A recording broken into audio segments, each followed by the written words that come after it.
अस्सलामुअलैकुम वरहमतुल्लाहि वबरकातुहू।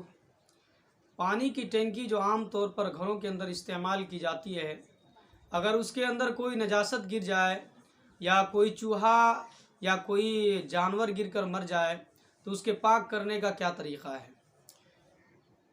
तो जान लीजिए कि पानी की टंकी जो होती है, अगर उसके अंदर कोई नापाक चीज़ डल जाए, मसलन कोई जानवर है उसके अंदर गिरकर मर जाए, तो पूरा का पूरा पानी निकालना ज़रूरी है, वाजिब है।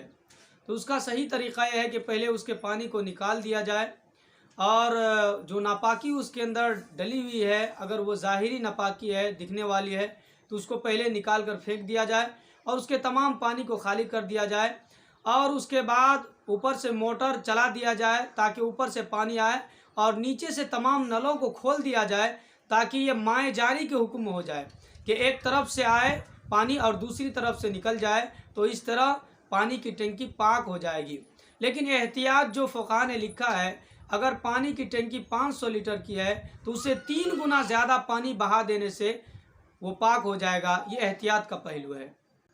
उम्मीद है कि आप हजरात मसले को समझ गए होंगे। अगर आप हमारे चैनल पर नए हैं तो हमारे चैनल को सब्सक्राइब करें, लाइक करें, शेयर करें और कमेंट के ज़रिए ज़रूर बताएं कि मसला समझ में आया है कि नहीं। जज़ाकल्लाह।